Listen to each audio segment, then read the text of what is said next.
ከጌታ ጋር ያለ አገልጋይ ቀማኛ ሰጪ ሆነ ነው ማገልገል ያለ። ካንተ በፊት ህዝብህን አስቀድም። ህዝብን ያራቆጠ የሚያገለግል አገልጋይ እንደገና ለራቆትነት የሚሄድ ህዝብ የጌታ ህዝብ አይደለም። ክርስትና ወዴት እየሄደ ነው? ወደ ዘራፊዎች እየሄደ ነው። ህዝቡ ምን እየሆነ ነው? ተዘራፊ እየሆነ።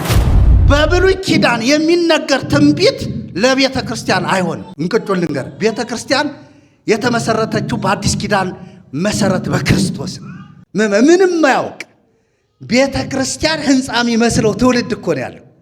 እኛ ድሮ በአገሬው ጠንቋዮች ምልዋጥም ይባላል የሚለወጥ ማለት ነው አይደለ? ኢየሱስ ክርስቶስ ሰው የሚመስል ነገር ግን ሰው ያልሆነ ምታት ነው ይላሉ።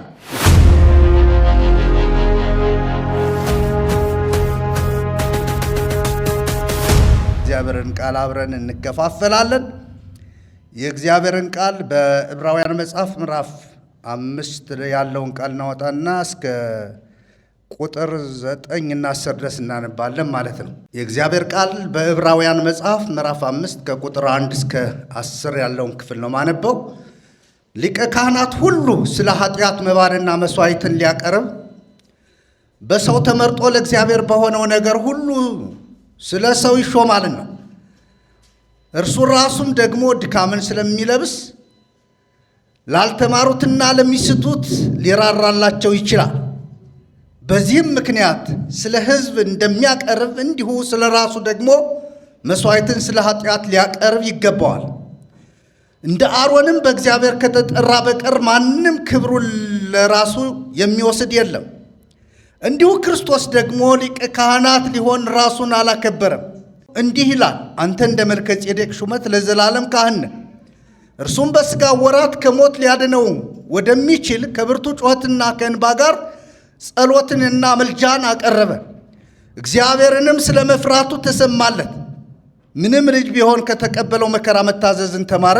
ከተፈጸመም በኋላ በእግዚአብሔር እንደ መልከ ጼዴቅ ሹመት ሊቀ ካህናት ተብሎ ስለተጠራ ለሚታዘዙለት ሁሉ የዘላለም መዳን ምክንያት ሆነላቸው ይላል።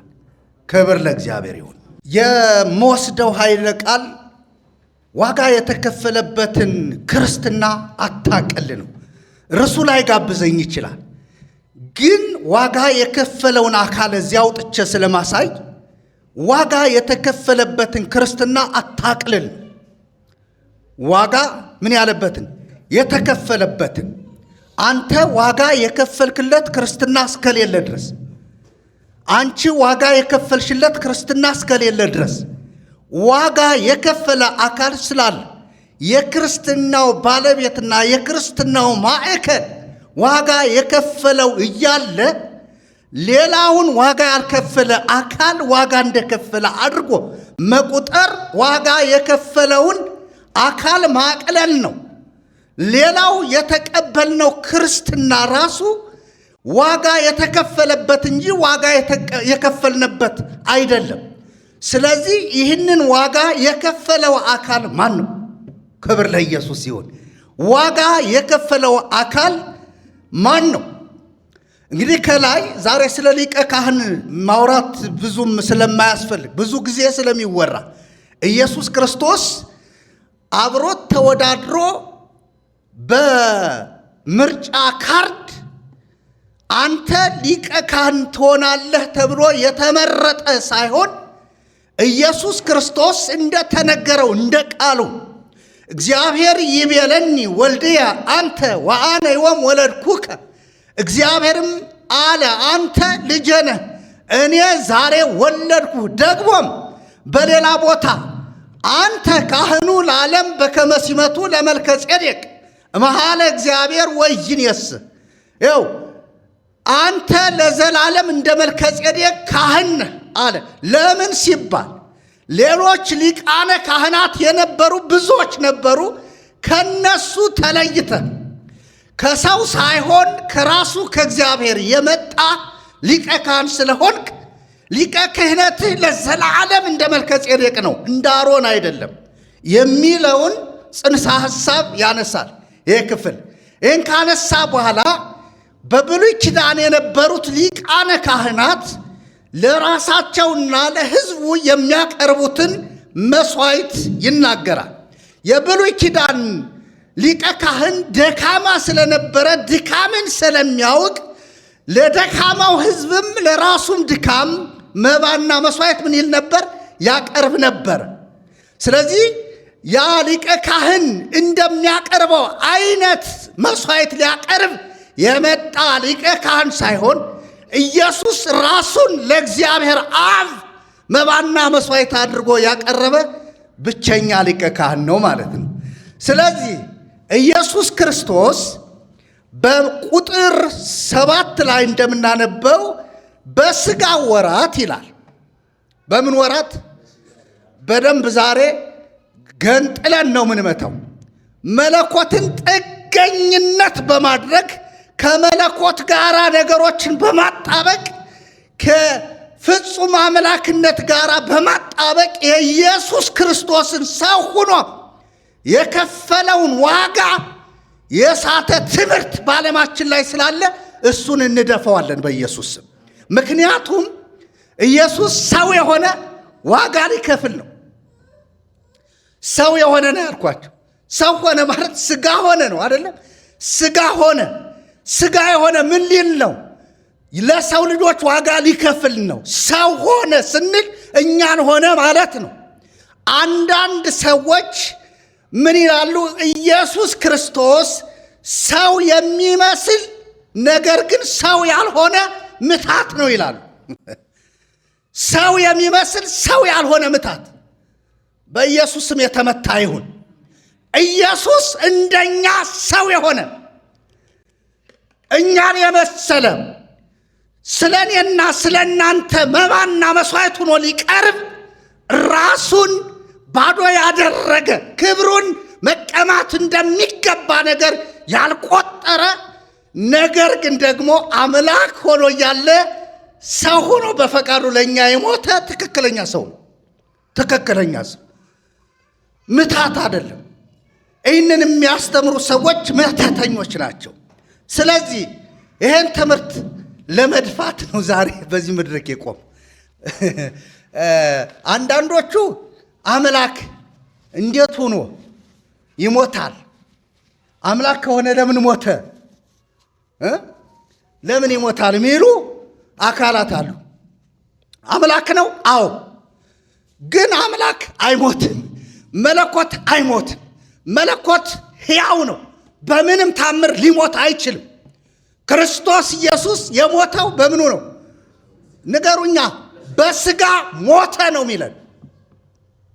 በስጋ ከሞተ በስጋ አስታረቀን ማለት ነው። በስጋ ከሞተ በስጋ ይማልዳል ማለት ነው። በስጋ ከሞተ አሁንም በሰማያዊቷ ድንኳን በቅድስተ ቅዱሳኗ ሆኖ ስለኛ ይታያል ማለት ነው። በስጋ ከሞተ በስጋ ተነሳ ማለት ነው። በስጋ ከተነሳ በስጋ አረገ ማለት ነው። በስጋ ካረገ ተመልሶ እንደገና በክብር በስጋ ይመጣል። አሜን ነው። ከዚህ ትምህርት ውጭ ያለ ትምህርት የተረገመ ትምህርት ነው። አንዳንድ ጊዜ እንገንጥል እንየው፣ ከፍተን እንየው። አድፍንፍን እናደርገውን ነገር ከፈት እናደርገው እስኪ። አሁን ኢየሱስን ልክ የሆነ በቃ ምንም ስራ እንደሌለው ለሚያደርጉ ሰዎች ይህ ትምህርት ትልቅ ትምህርት ነው ብዬ ወስደዋለሁ። ለዚህ ነው እንግዲህ እርሱም በስጋ ወራት ከሞት ሊያድነው ወደሚችል ከምን ሊያድነው?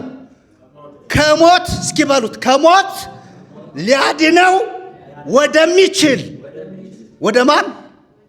ወደ ማን ነው? ወደ አብ። ክብር ለጌታ ይሁን። ከሞት ሊያድነው የሚችል አባቱ ነው። ለምን? ሙት ብሎ የላከው አባቱ ነው። ስለዚህ ብትሞት ትነሳለህ፣ ሕያው ትሆናለህ ያለ ማን ነው? አባቱ ነው። አባቱ ነው ሁሉን ነገር በኢየሱስ ላይ የሚሰራበት እንጂ እናቱ አትሰራበትም። የአባቱን ፈቃድ ሊያደርግ የመጣ እንጂ የእናቱን ፈቃድ ወይም የሌሎችን ጸሐፍት መምህራን ስራ ሊሰራ አልመጣም። የእነሱን ድምፅ ሊሰማም አልመጣም። ስለዚህ በጩኸቱ የሚሰማው ማን ነው? አባቱ ነው። ስለዚህ በስጋ ወራት ከሞት ሊያድነው ወደሚችል ከብርቱ ጩኸትና ሃሌሉያ፣ ክብር ለኢየሱስ ይሁን። ደስ ይለኛል። ደስ ያለኝ ዛሬ ነው።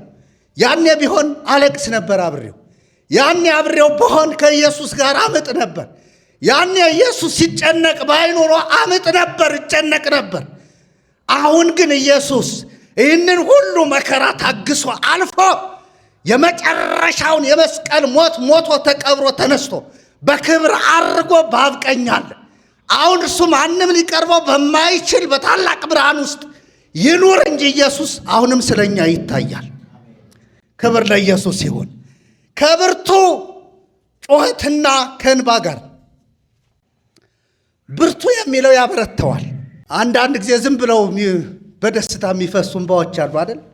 ደስ ብሏችሁ ስታመልኩ የሆነ ነገር ሲሰማችሁ የሆነ በቃ ፍስስ የሚሉ እንባዎች አሉ። እንባዎች በጣም ቀለል ያሉ እንባዎች፣ የደስታ እንባ አለ።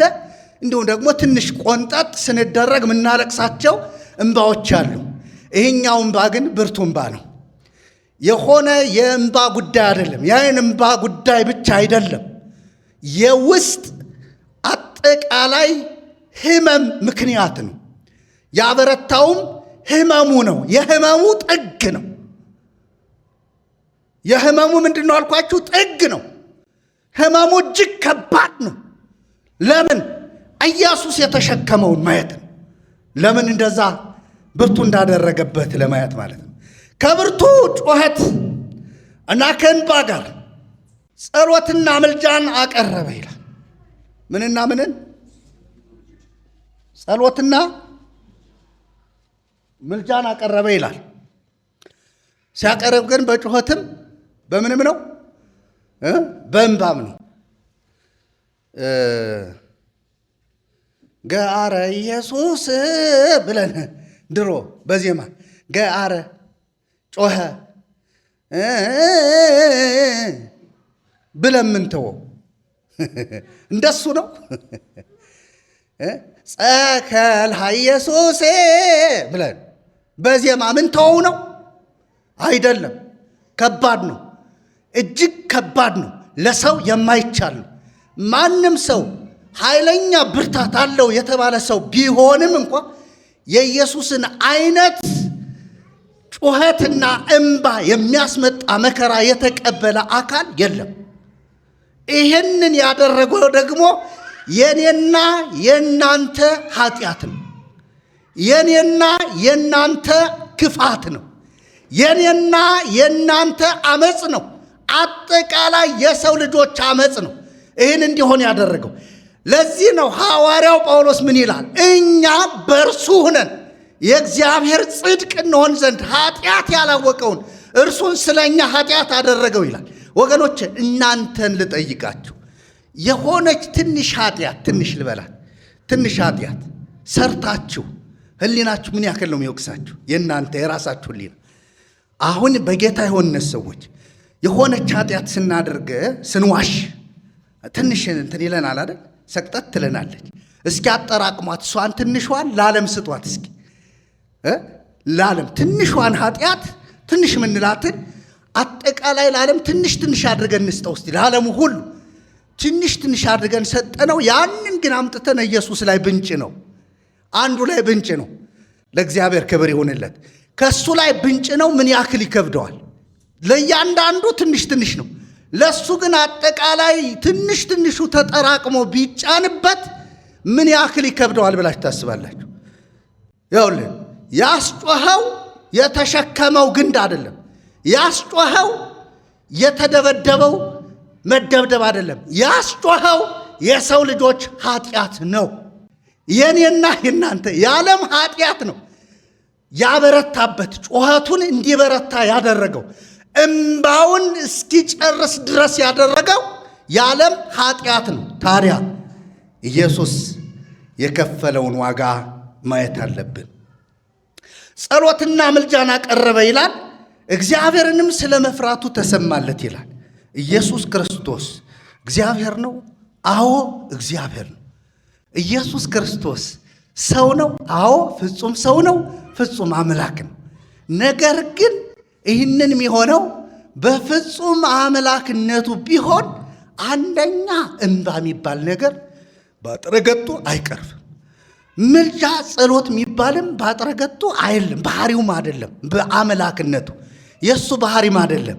የማልቀስ የመጮህ የማንባት ምናምን ባህሪው አይደለም። ኢየሱስ ክርስቶስን ግን ከአብም ከመንፈስ ቅዱስም ለየት ያደረገው ወልድ በተለየ አካሉ ሰው ከመሆኑ የተነሳ ለሰው ልጆች ምትክ ከመሆኑ የተነሳ የሰው ልጆችን ኃጢአት በደል ስለተሸከመ ጩኸት እንባ የሚባል ነገር ተከስቶበታል። እንግዲህ ይህንን ካደረገ በኋላ በጣም የሚገርመው የጩኸቱና የእንባው ጉዳይ ከምን ጋር ነው ይላል? እግዚአብሔርን ከመፍራት ጋር ነው። እግዚአብሔርን ምን ከማለት ጋር ነው? ከመፍራት ጋር ነው። ኢየሱስ ክርስቶስ እግዚአብሔርን ይፈራል። አሜን ነው። ግድ የላችሁ ጠጋ አርጉት፣ ወደ እናንተ አታርቁት፣ ቀረብ ይበል። ኢየሱስ እግዚአብሔርን ይፈራል። የጥበብ መጀመሪያ ይላል አይደለም? ምሳሌ ላይ የጥበብ መጀመሪያ እግዚአብሔርን መፍራት ነው ያለው አምላክ እሱ ሰው ሆኖ እግዚአብሔርን ፈራ። እግዚአብሔርን ፈራ ይላል። እግዚአብሔርን ከመፍራቱ የተነሳ ጸሎቱ ምን አለለት? ተሰማለት ይላል። ለካ የጸሎቱ መሰማት የጩኸቱን ጉዳይ አይደለም፣ የእንባውን ጉዳይ አይደለም። እንባውንና ጩኸቱን ያቀረበው በጸሎትና በምልጃ ያቀረበው እግዚአብሔርን በመፍራት ነው። አይደለም እንዴ? እንግዲህ አሁንስ ክርስቲያን ስንጸልይ እንዲንሆን የመጀመሪያው ማንን እንፍራ? እግዚአብሔርን እንፍራ። እግዚአብሔርን ፈርተን ጸሎት ምልጃ ስናቀርብ እግዚአብሔር ምን ይልልናል? ስለፈራ ነው ጸሎታችንን ምልጃችንን ምን ይላል? ይቀበላል ማለት ነው። እንደው ደፍሮ ደረት ደፍቶ ተብሎ ሃሌሉያ ማለት አይደለም። ይሄ መፍራት አይደለም። እውነቴን ነው ማለት እግዚአብሔርን መፍራት። እግዚአብሔርን የፈራውን ኢየሱስ እንዴት አድርጋችሁ አይታችሁታል? ተንበርክኮ እየጸለየ ሃሌሉያ እየጸለየ እየማለደ እየፈራ በእግዚአብሔር ፊት ሲሆን የኢየሱስ ክርስቶስ ጸሎትና ምልጃ የመሰማቱ ዋናው ጉዳይ ምን ሆኖ ተገኘ? እግዚአብሔርን መፍራት ሆኖ ተገኘ። አሁን ብዙ ጊዜ ስንጸልይ ይችን ነገር መልመድ አለብን። አሁን እሱ አይደለም፣ እሱን ላዛምድ አይደለም ትልቁ ጉዳይ። ዋጋ የተከፈለበትን ክርስትና አታቅልል። አቀረበ ይላል። በጣም የሚገርመው ቀጥሎ ያለው ነው። ኢየሱስ ክርስቶስ የእግዚአብሔር አማራጭ ትንሽ ወይም ከሱ በላይ ትልቅ ልጅ አለ ብሎ እግዚአብሔር ሌላ ልጅ ያላቀረበለት አንድ ልጅ ነው። አንድ ልጅ እግዚአብሔር ያሳያችሁ፣ አንድ ልጅ ነው። ይህ አንድ ልጅ እንዴት ያን ዋጋ ይከፍላል? እንዴት አንድ ልጁን አብ ዋጋ ያስከፍለዋል? ኧረ ምን አይነት ጨካኝ ነው ያሰኛል። አይደለም ያሰኛል። በአንዱ ልጁ ላይ ይህን ያክል ጭካኔ፣ ያን ያክል ሲያለቅስ፣ ያን ያክል ሲያነባ፣ ያን ያክል ሲጮህ እንዴት ነው የጨከነበት? ኧረ ምን ጨካኝ ነው አብ! ሃሌሉያ እንኳን ጨከነ የኔ ጌታ። ክብር ለኢየሱስ ይሁን።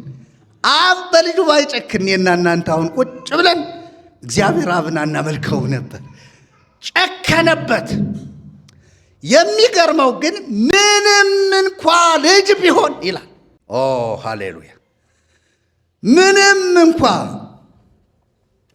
ምንም ልጅ ቢሆን ከተቀበለው ምንድን ነው የሚለው? ደስታ ከተቀበለው መከራ ምንን ተማረ ይላል? መታዘዝን ተማረ ይላል። ኦ ሃሌሉያ! ዛሬ ነገራችኋለሁ። ትንቢት አይደለም፣ የጸና የትንቢት ቃል ነው። ይውትላችሁ የትኛውም ከእግዚአብሔር ጋር ሆናችሁ የምትቀበሉት የትኛውም መከራ ለእናንተ ምናችሁ ነው ማለት ነው? መታዘዛችሁ ነው። ስለዚህ መታዘዝ ስለሆነ ከመከራው በኋላ እግዚአብሔር ምን አለው? መውጫ አለው። ከመከራው በኋላ ኢየሱስ መውጫ አግኝቷል። ለእግዚአብሔር ክብር ይሁንለት። መታዘዝን ተማረ ይላል። ከዛስ ያ መከራት ከተፈጸመ በኋላ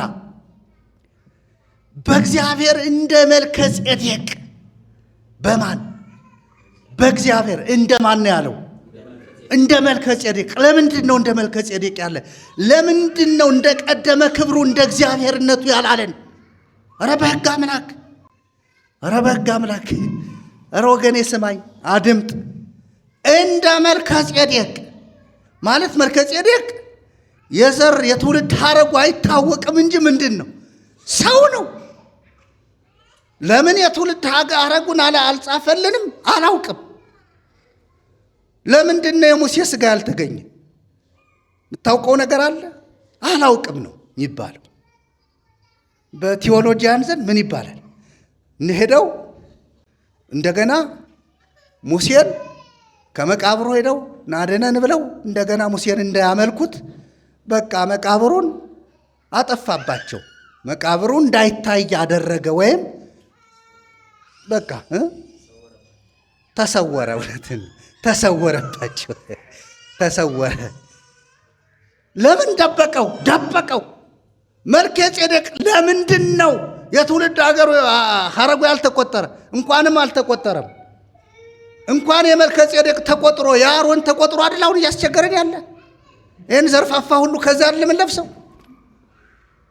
እውነቴን ነው የምላቸው። የአሮን እኮ ስለተቆጠረ ነው የአሮን ክህነት አለን ሚል ሰው እየተነሳ ክህነታችን ክህነት አሮን መስዋዕት አቤል ምናምን አይደለ እንትኑ ቅዳሴው ላይ ክህነት አሮን ምናምን። አይ የአሮን እንኳ ተቆጥሮ እንኳን የመልከ ጼዴቅ ያ መስዋዕት ሲቀበል የታየው መልከ ጼዴቅ ያ ንጹሕ የተባለው ሊቀ ካህን እንኳን እሱ ተገልጦ ይህኛው እንኳ ሞት የከለከለው ተገልጦ እኮ አስቸገረን። ሞቶም እኮ እያስቸገረን ነው። አሮን ጎበዝ እንዴት ነው እግዚአብሔር እያንዳንዱን ነገር ሲሰራ ተጠንቅቆ ነው የሚሰራ። ዝርክርክ አይደለም። እግዚአብሔር ተጠንቅቆ ነው። ሰው በጣም ክፉ ነው። መልከ ጼዴቅን ቢያገኘው ኢየሱስን ፈጽሞ ሊቀበለው አይችልም። ለምን? እንደ መልከ ጼዴቅ የሚለው ጽሑፍ አይሰራም እዚህ።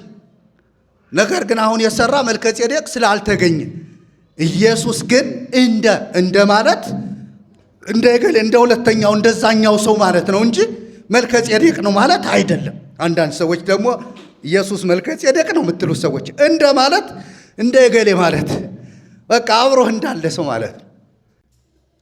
የገሌና የገሌ እንደ የገሌ ነው ሲባል ንግግሩ፣ ሐሳቡ፣ አስተያየቱ፣ አመለካከቱ፣ ፊቱ ምናምን ማለት ነው። ኢየሱስ እንደ መልከ ጼዴቅ ነው ስንል ምኑ ነው? ክህነቱ ነው። የመልከ ጼዴቅ ክህነት መልከ ጼዴቅ አስቀድሞ ስለ ራሱ መስዋዕት ያቀረበ ካህን አልነበረም። ስለዚህ እንደ አሮን ሊሆን አይችልም ኢየሱስ። ለምን? ለራሱ መስዋዕት ስላላቀረበ፣ ራሱ መስዋዕት ስለሆነ። ስለዚህ እንደሚለው ነገር በደንብ ሊታይ ያስፈልገዋል። ብዙ ጊዜ ብዙ ሰዎች መልከ ጼዴቅ ኢየሱስ መልከ ጼዴቅ ነው የሚል ነገር ስላላቸው እንግዲህ አስታርቁልን እንደሚለው ነው። ከተፈጸመም በኋላ በእግዚአብሔር እንደ መልከ ጼዴቅ ሹመት ሊቀ ካህናት ተብሎ ስለተጠራ ይላል። በእግዚአብሔር በዋናነት ሊቀ ካህናት ተብሎ የተጠራ ማን ነው? ኢየሱስ ነው። አሁን ከኢየሱስ ውጭ ሊቀ ካህን የለም። ሊቀ ካህናት የገሌ፣ ሊቀ ካህናት የገሌ፣ ሊቀ ካህናት የገሌ፣ ሊቀ ካህናት የገሌ የሚባል የለም። ለምን? ኢየሱስ የሊቀ ካህንነቱን ስፍራ በሙሉ ምን አለው? ወሰደው። ስለዚህ ከዛ ምንድን ነው የሚለው? ለሚታዘዙለት ሁሉ የዘላለም መዳን ምክንያት ሆነላቸው። ለማን? ለሚታዘዙለት ሁሉ ሊቃነ ካህናት አደረጋቸው አይደለም። ለሚታዘዙለት ሁሉ የዘላለም ምን ሆነላቸው? መዳን ሆነላቸው። መዳን። ስለዚህ ኢየሱስ አሁንም ያድናል ማለት ነው። አሁንም በሰማይ ወደ እርሱ የሚመጡትን ሁሉ ምን ይላል? ያድናቸዋል። እንደገናስ በእርሱ ለሚያምኑት ደግሞ ይማልድላቸዋል። አይደለም የሚለው የዕብራውያን ጸሐፊ መጽሐፍ ምዕራፍ 25 ላይ ምዕራፍ 7 ቁጥር 25 ላይ ምንድን ነው የሚለው? ወደ እርሱ የሚመጡትን ሊያድናቸው ፈጽሞ ሊያድናቸው ይችላል። ለምን? ይኸው ለዘላለም ማዳን ስለሆነ የእሱ ሥራ ወደ እርሱ የሚመጡትን። እሺ ላመኑትስ ከእሱ ጋር ላሉትስ አማላጃቸው ነው። ለእነሱ ዘወትር ሊያማልድ በሕይወት ይኖራል ይላል። ስለማን? ስለኛ፣ ስለ ዳኖች ነው ሊያማልድ ዘወትር በሕይወት የሚኖረው። ስላልዳኑትስ ወደ እርሱ ሲመጡ ያድናቸዋል። ስለዚህ ኢየሱስ አሁንም ያድናል። ሊቀ ካህንነቱ አንዱ ማዳን ነው። ሊቀ ካህንነቱ ሁለተኛው መማለድ ነው። ለማን ይማልዳል? ለሚያምኑ። እነማንን ያድናል? ወደ እርሱ የሚመጡትን አይደለ? በእግዚአብሔር ወደ እርሱ የሚመጡትን ያድናቸዋል። ዘወትር ሊያድናቸው በሕይወት አለ። ስለዚህ ምንድን ያልኳችሁ ርዕሰ ጉዳይ ዋጋ የተከፈለበትን ክርስትና አታቅልን። መልእክቱን ከዚህ የወሰድኩት ምናልባትም ሌሎቹንም ወንጌላት ሄደን ብናይ ኢየሱስ ጋረ ምናምን እንደምንለው በጌቴሴማኒ የከፈለውን ዋጋ ያሳየውን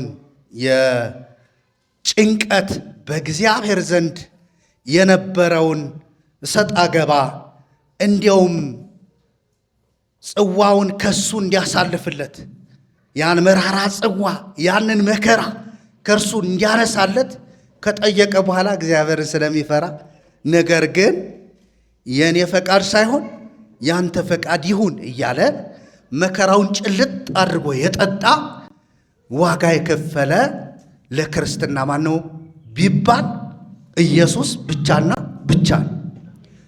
ሌላ ዋጋ የከፈለ አካል የለም። ታዲያ ክርስትና አሁን ምን ይመስላል? ዋጋ የተከፈለበት ክርስትና፣ ክርስቶስ ዋጋ የከፈለለት ክርስትና ምን ይመስላል? እሺ ክርስቶስ ዋጋ ከፍሏል። አሜን ነው። ዋጋ ከፍሏል። ዋጋ ከፈለ ብለን በክርስቶስ ስናምን ሁላችንም የእግዚአብሔርን ልጅነት አግኝተናል። አሁን እኛ በዚህ ተሰብስበን እግዚአብሔርን እናመልካለን።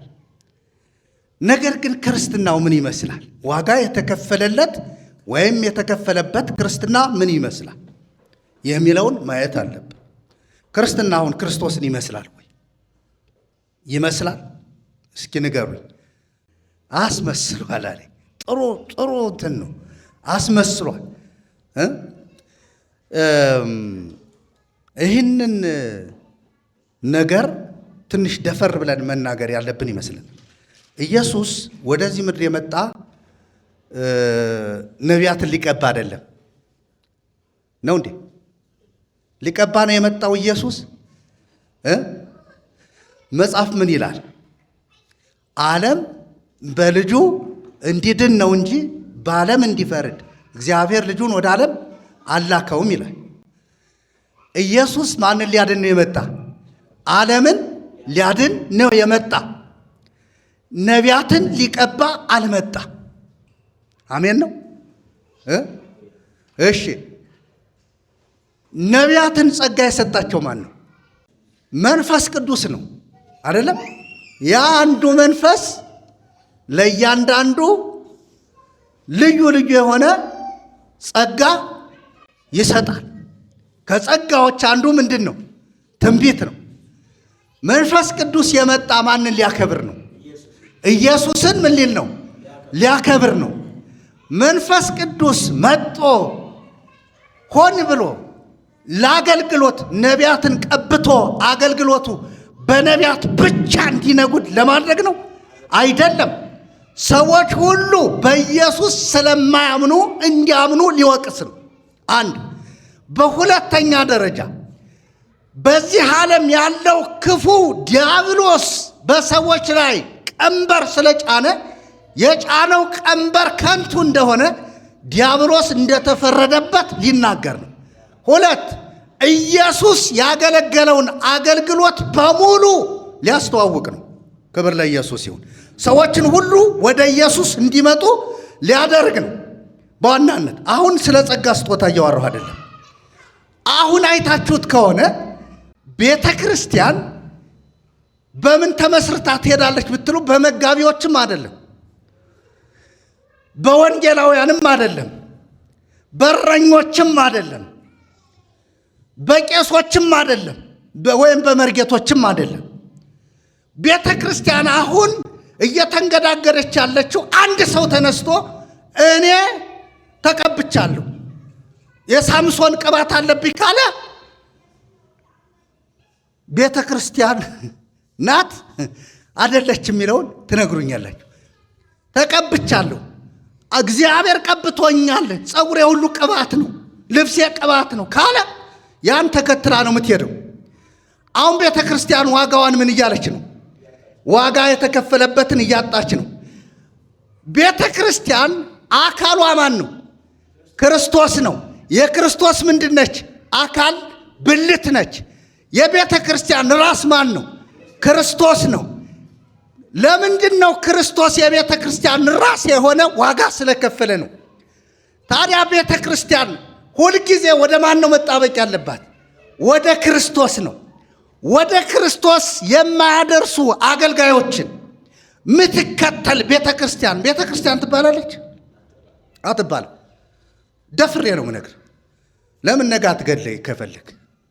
ይኸውልህ መጽሐፍ የሚናገረው ሁለት ጌቶች አለ ይላል። እውነት ሐሰት? ሁለት ጌቶች ማንና ማን? ገንዘብና ማን? እግዚአብሔር። በጣም እኮ ይህንን አናስተውለውም ብዙ ጊዜ። ገንዘብና እግዚአብሔር ሁለት ጌቶች ናቸው ይላል። ቤተ ክርስቲያን አሁን እየተገዛች ያለ ለእግዚአብሔር ነው ለገንዘብ ነው? ለማን ነው ነገሩኛ? ለገንዘብ ነው። ጉድ እየመጣ እኮ ነው። ጉድ እየመጣ ነው። መቀመጫህ እንኳ ወንበርህ የሆነ እንትን ከሆነ ለምን የጸጋ ላንቃ ባንተ ላይ አይገለጥ? ወንበርህን አሳምር፣ ትንሽ ጠረቅ አድርጉት እንጂ ቀባ አድርጉት የሚል አስተያየት ያለው ምዕመን ምንም ማያውቅ ቤተ ክርስቲያን ህንፃ የሚመስለው ትውልድ እኮ ነው ያለው። እና አሁን የት ነው የሚሄደው ሰው? እሺ ትንቢቱ ምንድን ነው ንገረኝ። የሚተነበየው ትንቢት ምንድን ነው? ሁለት ጌቶች አሉ ብያችኋለሁ። ስለ ትሻገራለህ ነው አይደለም? ስለ ይበዛልሃል ነው አይደለም? እንግዲህ አሁንስ በዚሁ ልናገር፣ ይበዛልሃልን። እኛ ድሮ በአገሬው ጠንቋዮች ምልዋጥም ይባላል። ምልዋጥ የሚለወጥ ማለት ነው አይደለ? ለ24 ሰዓት ቅጠል ወደ ብር ይለውጥ ነበረ ይባላል። አንድ ሰው ለ24 ሰዓት ነው። ከ24 ሰዓት በኋላ መልሶ ቅጠል ነው። አሁን እሱ ተቃራኒ ብር፣ ለምሳሌ 10 ብር በቅጠል ይቀይርና 100 ብር ይወስዳል ከሰውየው መንዝራይ ብሎ። ሰውየው 100 ብሩን ሰጥቶ እሱ 10 ብር ይዞ ሄዶ ከቤቱ 24 ሰዓት ከቆየ በኋላ ቅጠል ነው። እግዚኦ ማረነ ክርስቶስ። ቅጠል ነው። ይሄ ምልዋጥ ይባላል። ለምንድን ነው ለ24 ሰዓት የሚቆየው? በትክክለኛ መስመር ከቆዳ የተሰራ ብር ስላልሆነ ነው። ቅጠል ነው። ማን ያቆየው? ቤልሆር ነው፣ ዲያብሎስ ነው የሳበው፣ ሚሳብ ነው። ስለዚህ ሰውየው ምን አለ? ከሰረ። ምን ያለው ሰውዬ? ስግብግብ። ምን አገባው? የራሱን ብር ይዞ አይቀመጥም፣ በራሱ አይነግድም። በቃ አሁን ምን ይደረጋል መሰላቸው? ብርህን ጠርገህ አምጣና ለእግዚአብሔር ስጥ ይላል። እውነት ለእግዚአብሔር ነው የሚሰጠው። አስገባና እግዚአብሔር ዓይንህ ያላየውን ከዚህ በፊት ሰምተህ የማታውቀውን በረከት ይለቅብሃል ይላል። አንድ ቀን አለቀስኩ። አንድ የሆነ ሰው ሲያወራ ሰምቼ በዚህ ጉዳይ ላይ አምጡት ብራችሁንና እግዚአብሔር እናንተን ደልቀቅ አድርጎ የሚያኖረ ቤት እንሰጣችኋለን ብለው ወሰዱባቸው። ሁለት አሮጊቶች። መቼ ነው? ትላንት ነው። ሳስተምር ነበር ሆነ ሚዲያ ላይ። ከወሰደባቸው በኋላ እንኳን ደልቀቅ ያለ ቤት ዝፍርቅ ያለ ጎጆ አልሰጣቸው። የለም፣ ብራቸውን ከስረዋል ሰዎች። ጧሪ የላቸው።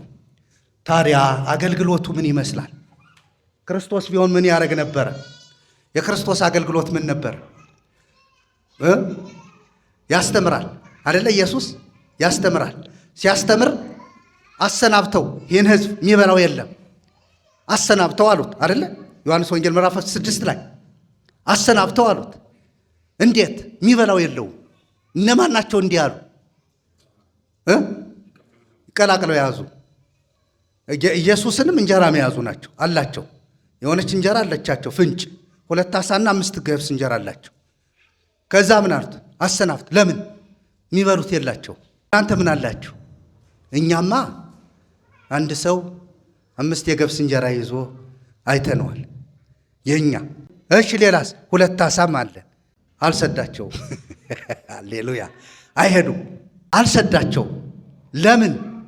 እናንተ የበላችሁትን እነሱም ይበላሉ። ኧረ በጌታ እንዴት ሆኖ ይቻላል? ይበላሉ። ምን እናድርግ ታዲያ? አስቀምጧቸው፣ አስቀምጡ እና ያላችሁን አምጡት፣ የእናንተን አምጡት። ከዛስ አምጡና ብሎ በጣም 2 ነገር የገረመኝን ልንገራቸው። ሄዱና ስጧቸው አላቸው። በተራ ገብተው ሰጧቸው።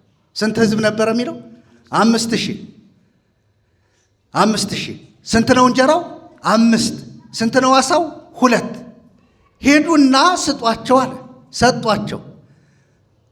እዚህ ውስጥ ላይ እስቲ ቃሉን እዩትና ንገሩኝ። ደቀ መዛሙርቱ በሉ ይላል እዚያ ላይ? በሉ አይልም። እነሱ ምን አሉ ነው የሚለው? ሰጧቸው። እንደገና ምን በሉት አላቸው? ሰብስቡት አላቸው። ኢየሱስ ጌታ ነው። ሰብስቡት አላቸው። እሱ በላ ይላል አይልም። አምጡና ሰብስቡት፣ የተረፈውን አስቀምጡት አላቸው። ከዛ በኋላ ምግብ የሚባል ነገር የለም። ኢየሱስ ትቷቸው ሄደ ይላል። በጣም ይገርመኛል። አገልጋይ ማለት ከጌታ ጋር ያለ አገልጋይ ቀማኝ አይደለም። ከጌታ ጋር የምታገለግል ከሆነ ሰጪ ሆነ ነው ማገልገል ያለብን። ከአንተ በፊት ሕዝብህን አስቀድም። ሕዝብን እያራቆጠ የሚያገለግል አገልጋይ እንደገና ለራቁጥነት የሚሄድ ሕዝብ የጌታ ሕዝብ አይደለም፣ የሳተ ሕዝብ ነው። ስለዚህ ኢየሱስ ያገለገለው አገልግሎት በመስጠት ነው፣ በመቀበል በመቀማት አይደለም። አዎን አገልጋይ ምን ይገባዋል? ደሞዙ ይገባዋል። የአገልግሎቱ ደሞዝ ይገባዋል። ምንም ይሄ መጽሐፍ ቅዱሳዊ ነው። ግን ዘራፊ አገልጋይን መጽሐፍ ቅዱስ አይደግፍም። ክርስትና ወደ የት እየሄደ ነው? ወደ ዘራፊዎች እየሄደ ነው። ህዝቡ ምን እየሆነ ነው? ተዘራፊ እየሆነ ነው። ተዘራፊ እየሆነ ነው። ዋጋ የከፈለ ማን ነው? ኢየሱስ ነው። ህዝቡ መጀመሪያ ሲመጣ ኢየሱስ ያድናል ተብሎ ተመስክሮለት መጣ። አሜን ብሎ ተቀበለ፣ አመነ። ከዛ ተጠመቀ፣ አባል ሆነ። ከዛ በኋላስ አምጣ ተባለ። አምጣ ነው፣ እንካ የለም። እስኪ ልንገራችሁ። አሁን የእግዚአብሔርን ቃል አንድ ቦታ ላይ እንዲሁ አንብቦ አንድ ትንቢት የሚተነብይ ሰው እስኪያልፈን እዚህ ትውልድ ጋር እየተቆራኘህ የገሌ ነብይ የገሌ ምናምን እንደሱ ሆናለሁ ብለህ እንዳትፍጨረጨርም ጭምር እነግርሃለሁ። ትንቢት በማን ያልመጣ ነው? ከቶ በሰው ፈቃድ አልመጣም። በሰው ፈቃድ ያልመጣውን ትንቢት አይደለም እያልኩ ያለሁት በሰው ፈቃድ የመጣውን ትንቢት ነው። ስለዚህ በሰው ፈቃድ የመጣው ትንቢት ሁል ጊዜ ምንድን ነው? የሰውን ነው የሚያገለግለው። በእግዚአብሔር ፈቃድ የመጣው ትንቢት የእግዚአብሔርን ነው የሚያገለግለው። በሰው ፈቃድ የመጣው ገንዘብን ነው የሚያገለግለው። በእግዚአብሔር ፈቃድ የመጣው ግን ኢየሱስን ነው የሚያገለግለው። ስለዚህ በሁለቱ መካከል ልዩነት አለ። ስለዚህ አንድ ሰው እንኳን እሺ ተውት፣ ድሮ ያው እንደሚታወቀው ብሉይ ኪዳን ነው አይደለ የትንቢት መጽሐፍ ያለው። ራዕየ ዮሐንስ አሁን ብትሰብከው በእውነት እዚህ ምድር መኖር ይቻላል? ከባድ አይሆንም? አይከብድም?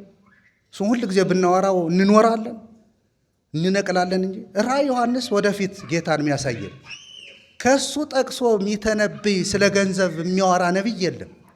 የሚጠቅሰው ሁል ጊዜ ኤርምያስን፣ ሁል ጊዜ ኤልያስን፣ ሁል ጊዜ ኢሳይያስን፣ አሞጽ ነው፣ ሆሴ ነው። አይጠቀስ እያልኩ አይደለም። አንተ ምንድነህ? ለዛ አካል ለዛ መጽሐፍ አንተ ምንድነህ ነው ጥያቄ። ያ ትንቢት ለማን ነው ሲነገር የነበረው? ንገሩኛ። ለማን ነው ሲነገር የነበረው? ትንቢቱ ለማን ህዝብ ነው ሲነገር የነበረው? ለእስራኤል ሕዝብ ነው ሲነገር የነበረው። ትንቢቱ ማንን ያሳይ ነበረ? ኢየሱስን ያሳይ ነበረ። ለዚህ ነው የዕብራውያን ጸሐፊ በብዙ አይነትና በብዙ ጎዳና ለአባቶቻችን በነቢያት ተናግሮ ይላል። በማን? በነቢያት ተናግሮ ለእኛስ በዚህ ዘመን መጨረሻ ዓለማትን በፈጠረበት ሁሉን ወራሽ ባደረገው በማን ተናገረን ይላል? በልጁ ተናገረን ይላል። የክርስትናው የትንቢቱ የስብከቱ የትምህርቱ የመጋቢነቱ የተገለጠነቱ ማዕከሉ ማን ነው? ክርስቶስ ኢየሱስ ነው። በአዲስ ኪዳን ክብር ለጌታ ይሁን። ይህንን ያለየ ክርስትና ክርስትና አይደለም። ይህንን ካላየነው የኤርምያስን መከራ ሰቆቃው ልቅሶ አስበን ክርስትናን በኤርምያስ ልቅሶ ምንለካው ከሆነ ተሳስተናል። ክርስትናን ምንለካው በኢየሱስ ብርቱ ጩኸትና እምባ ነው። ዋጋ የከፈለ ለክርስትናው ማን ነው? ኤርምያስ አይደለም፣ ኢሳይያስ አይደለም፣ ኤልያስም አይደለም፣ ሙሴም አይደለም። ዋናውን መከራ የተቀበለው እነሱ የተናገሩትን መከራ የተቀበለውን ምን ነው የሚለው? ቆሰለ፣ ደቀቀ፣ በእግዚአብሔር እንደተመታ እንደተቀሰፈ ቆጠር ነው። ከትውልዱ ማን ይህን አስተዋለ ምናምን ይላል አይደለ? እንደዚህ ሆነ እንደዚህ ሆነ ይላል። ይህንን ጴጥሮስ አመጣና በሸላቾቹ ቤት ሲሄድ አፉን አልከፈተም፣ በአፉ ተንኮል አልተገኘበትም። ሲገርፉት ሲገፉት ምንም አላለም። ሃሌሉያ! ተጨነቀ፣ ተከፋ ምናምን ይላል። አየ እንደዚህ ሆኖ ጌታ ዋጋ የከፈለውን አየለም ዛሬ ይህንን ልጣለው ላውርደው እንደወረደ ላውርድና እንደወረደ ልንገር የሚል ክርስትና የለም። ይሄ የከበረ ቃል ከዚህ ውስጥ ያለው ቃል እውነት ነው፣ ግን ደግሞ በየፈርጁ ይተረጎማል። ኪዳናቱን ለይተን ማወቅ አለብን። በብሉይ ኪዳን የሚነገር ትንቢት ለቤተ ክርስቲያን አይሆንም። እንቅጩን ልንገር፣ ቤተ ክርስቲያን የተመሰረተችው በአዲስ ኪዳን መሰረት በክርስቶስ። ክብር ለኢየሱስ ይሁን። ስለዚህ ዋጋ የተከፈለበትን ክርስትና አናቅልለው። እሺን ካልኩ በሌላ ወገን ዋጋ ተከፍሎበት ይሄ ክርስትና ኢየሱስ ሞተ ብለን ትንሣኤውን እያከበርነን ስቅላቱን እያከበርነን ተገርፎልናል፣ ቆስሎልናል እያልነን ሌሎችን የተካነዎችስ እንዴት ልንሆን ነው? ክርስትን ነው። ለምሳሌ ቤተ ክርስቲያን ብዙ አብያተ ክርስቲያኖቶች አሉ፣ ከወንጌላውያን ውጭ የሆኑ ማለት። ካቶሊክ ቤተ ክርስቲያን ናት፣ ኦርቶዶክስ ቤተ ክርስቲያን ናት፣ ተዋህዶ ቤተ ክርስቲያን ናት። ለምንድን ነው የለያየሁት? ኦርቶዶክስና ተዋህዶ ይለያሉ። ተዋህዶ የኢትዮጵያ ናት፣ ኦርቶዶክስ ኦሪየንታል ናቸው፣ አብያተ ክርስቲያን ናቸው። እነዚህ ሁሉ ቤተ ክርስቲያን ናቸው። የእነዚህ ሁሉ ማዕከላቸው ማን ነው ተብሎ ነው የተነገረው? ክርስቶስ ነው። ግን በክርስቶስ ናቸው ወይ? አይደሉም። እንቅጩ እንነጋገር። በጣም የሚገርመው ቀደም እንዳልኩት ከአሮን ክህነት ተውሰው የተቀበሉ ተውሰው ነው ያልኳቸው። መዋስ ማለት ሰዎች ሳይሰጧቸው እንደ ተዋሱ አድርገው ይዘው የሚቀጥሉ ማለት ነው። የአሮንን ክህነት ከመቅደስ ሳያውሷቸው ተውሰናል ብለው የሚያስቀጥሉ ማለት ነው። ከሕጉ ሳይሰጧቸው ሕጉ ተሰጥቶናል ብለው በሕጉ እንመራለን የሚሉ ማለት ነው። እነዚህ ሰዎች ሁለቱም አለን ይላሉ፣ ሕጉም ጸጋውም አለን ይላሉ። በሕጉ መሰረት እንጸድቃለን ይላሉ። እሺ በሕጉ ከጸደቃችሁ ተውት ይብቃችሁ ሕጉ ስትላቸው የለም የጸደቅነው በክርስቶስ ሞት ነው ይላሉ። በክርስቶስ ሞት ነው። የትኛውን ያዳናችሁ ምረጡ፣ አማራጭ ንገሩን፣ የትኛው ነው ትክክለኛው አዳኝ ስትላቸው ሁለቱም ይልሃል። 6ቱ ቃላተ ወንጌል 10ቱ ቃላተ ኦሪት ይሉሃል። 10ቱን ቃላተ ኦሪት የት አመጣሃቸው? ከእነንተና መጽሐፍ። እነሱ አንተን ይመለከቱሃል ወይ? አይመለከቱህም። ለአንተ አልተሰጡም። ዘጸአት 20 ለኢትዮጵያ ተዋህዶ አልተሰጠም። ዘጸአት 20 ተሰጧል እንዴ? እንደ እውነት ከሆነ ለኢትዮጵያ የተሰጣት ዮሐንስ ወንጌል ምዕራፍ 1 ነው። ምዕራፍ 1 ምን ይላል? ወደ ገዛ ወገኖቹ መጣ፣ የገዛ ወገኖቹም አልተቀበሉትም። ለተቀበሉት ሁሉ ግን በስሙ ለሚያምኑ ለእነርሱ የእግዚአብሔር ልጆች የሆኑ ዘንድ ምን ሰጣቸው? ስልጣን ሰጣቸው። ከዚህ ውስጥ ለተቀበሉት ያላቸው ውስጥ ገብታ ጌታን ስትቀበል ነው ኢትዮጵያ ክርስቲያን የምትባል እንጂ ብሉይ ኪዳን ትላንትና የነበረው እስራኤል ሲያስኬደው የነበረ አሁን እስራኤል ያቋረጠው እስራኤል የማይመራበት ሕግ ይመለከተኛል በማለት የክርስቶስ ኢየሱስን መከራ አቅልለውታል ማለት ነው። የክርስቶስ ኢየሱስን መከራ የከፈለውን ዋጋ የሚያቀሉ ብዙ ነገሮች አሉ። ለምሳሌ ወደ እርሱ የሚመጡትን ሊያድናቸው ይችላል አለ። በማን በኩል? በእግዚአብሔር በእርሱ በኩል ወደ እግዚአብሔር የሚመጡትን ሊያድናቸው ይችላል። በማን በኩል? በኢየሱስ በኩል። አሁን የለም በኢየሱስ በኩል የሚሆን ክርስትና አማናዊ ክርስትና አይደለም። ክርስትናው በእንተና በኩል ነው ይልሃል። ወይ በሚካኤል በኩል ወይ በገብርኤል በኩል ወይ በሌሎች ጻድቃን በሚባሉ በኩል ነው እንጂ በሱ በኩል የሚሆን ክርስትና የለም። እንዴት ሆኖ እነሱን ሰጧቸዋል? ምን ስልጣን? የት ላይ? የለም። አቡሻህር የለም። ጥቅስ አምጣ የለም። እነማን ናቸው ጻድቃን? አይ እነ የገሌ የማይታወቁትን እኮ በእነሱ በኩል ለምትጸድቅ በምትቀርበው። አዎ እንግዲያስ ክርስቶስ በእርሱ በኩል ወደ እግዚአብሔር የሚመጡትን ነው የሚያስታርቅ ስትል የለም እሱማ ጸሐፊዎች ተሰስተው ነው ይሏል። የኛ የቤተ ክርስቲያናችን መጽሐፍ ይህ መጽሐፍ አይደለም ይሏል። እሺ የትኛው መጽሐፍ ነው እናንተ? የሚማልድ ሚለው አይሰራም፣ የሚፈርድ ሚለው ነው። ለዚህ ነው ቀደም በስጋ ወራት አይደለ ምንድነው ብርቱ ከብርቱ ጩኸትና ከእንባ ጋር ልመናና ጸሎትና ምልጃን ምን አለ ይላል አቀረበ ይላል። ከዛ በኋላስ ኢየሱስ የሚገርማችሁ ወደ ሰማይ አረገ ይላል አይደለ? አረገ። ስለዚህ እዛ ሆኖ ምን ይላል? ዘወትር ስለኛ ያማልዳል ይላል። ታዲያ ምንድነው ሌሎችን አማላጆች ያስገባችሁ ስትላቸው እሱ ከማን ወደ ማን ያስታርቃል፣ ከማን ወደ ማን ያማልዳል ይለዋል። ምንድን ስለሆነ? አምላክ ስለሆነ። ፍጹም አምላክ አትልም? ፍጹም ሰው አትልም? እንዲህ ቤተ ክርስቲያን ትላለች። ሰው አምላክ ትላለች። ሰው አምላክ ወሰብ አምላክ ሰው ሆነ፣ ሰው አምላክ ሆነ። ትክክል ነው አይደለም? አምላክ ግን ሰው ሆነ። ክብር ለኢየሱስ ይሁን። አምላክ ሰው ሆነ። አምላክ ሥጋ ሆነ። አምላክ ጸጋና እውነትን ተሞልቶ በእኛ አደረ። አምላክ የሰውን ልጆች ለማዳን ሰው ሆነ። አምላክ ለሰው ልጆች ሰው ሆኖ ወንድም ሆነ።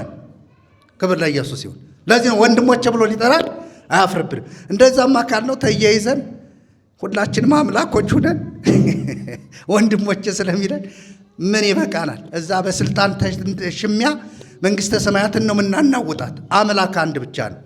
ክብር ለኢየሱስ ይሁን። አምላካችን እግዚአብሔር አንድ ብቻ ነው። ብቻውን አምላክ ለሆነ ይላል ለርሱ ከዘላለም እስከ ዘላለም ክብር ይሁንለት ይላል። ክብር ለኢየሱስ ይሁን። ስለዚህ ወገኖቼ የኛ ክርስትና ምን ይምሰል?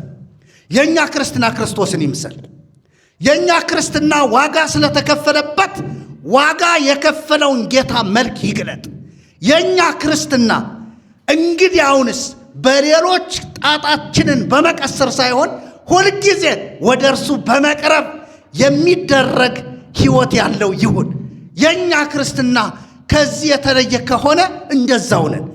እንግዲያውንስ ኢየሱስ ክርስቶስ ዋጋ የከፈለው ክርስትና ለኢየሱስ ክርስቶስ ክብር ይሆንለት። ክብር ለጌታ ይሁን። ታሪካችንን የቀየረ ሕይወታችንን የለወጠ ስለኛ ሆምጣጤ የጠጣ ስለኛ ሲል ቀራንዮ ላይ የጣረ የጋረ ተጠማሁ ያለ ኢየሱስ እሱ የከፈለው ክርስትና ለእኔና ለእናንተ የተከፈለው ዋጋ ተመልሶ ለእርሱ ክብር ይሆንለት። ያለበለዚያ ክርስትናችን ዝም ብሎ ነው የሚሆን። አንነዳ ምን ችግር አለው የሚል ክርስትና የለም። እዛም ቤት እንዲህ ሲሆን ነው የተበላሸው ትርጉም። ምን ችግር አለው እንደዚህ ቢሆን እዚህ እጄን ቢጭንብኝ ምናምን። ይኸው ጉድ መጣ እኮ። እጃቸውን እየተጫነባቸው እኮ ብዙ ሰዎች እንዴት ነው እያሉ እኮ ነው። ጥያቄ እየቀረበ ነው አይደለ? ጥያቄ ቀርቧል። እኛ ቤት እዚህ እጅ ተጭኖባቸው መንፈስ ቅዱስ መሆኑን እንኳን ያላረጋገጡ የተላለፈባቸውን ነገር ያላረጋገጡ ሰዎች እየመጡ ነው። በጸሎታችን ጊዜ ነገር ገጥሞናል። ምን እንደሚተላለፍ አያውቅም። ሂዶ ቢደቀደቅ የወደደ ኢትዮጵያ ሕዝብ እባካችሁ ኢየሱስ ሁሉን ነው፣ በሁሉም ነው። ኢየሱስ ያልፈወሰው ማንነት የለም። ብንታመም ኢየሱስ ይፈውሰናል። አሁን እኔ እጅ ስለመጫን ስላለመጫን አለ የግድ ተጨማትረህ ሂደህ እና እጅ ጫንብህ ተብለህ ስትሄድ ተጠንቀቅ። ምኑ እንደሚጫንብህ አታውቅም። ተጠራጠርኩ የሚሉ ሰዎች መጡ። መንፈስ ቅዱስ ከሆነ ያጠራጥራል እንዴ? የድፍረት መንፈስ እኮ ነው። ሃሌሉያ ተራራራራራ የሚያደርግ እሱ በቃ ሃሌሉያ እንድታመልክ ነው እንጂ የሚያደርግ እንድትፈራ ያደርጋል እንዴ? ስትጮህ ትፈራለህ እንዴ? መንፈስ ቅዱስ ከሆነ ፈራ ነው የሚሉ ሰዎች መጡ። ከምን የተነሳ? ክርስትናው ወደ ሰዎች ስለሄደ፣ ክርስትናው ከክርስቶስ ስለተለየ፣ ሰዎችን ተስፋ አድርገው በሰዎች እጅ መጫን ስለተላለፈባቸው ያልታወቀ መንፈስ አማካኝነት ሰዎች ተጨነቁ። እግዚአብሔር ግን እኛን ይህንን ሁሉ የምንፈታ እንዲያደርገን እጸልያለሁ። በእውነት ብዙ ሰዎች እየመጡ ነው፣ በዚህ ጉዳይ እየጠየቁ ነው። ከምን የተነሳ? ከቃሉ የተነሳ። ለዚህ ነው አዲስ ኪዳን ላይ ያለውን ሕያው ቃልና ብሉይ ኪዳን ያለውን ቃል ለይተን ማወቅ አለብን። ያለበለዛ ወገኖቼ ተሸውደን ገደል እንዳንገባ ከጌታም ተለይተን በዚህ ምድር ተስፋ ቢሶች ሆነን እንዳንቀር እግዚአብሔር ይጠብቀን። ሃሌሉያ።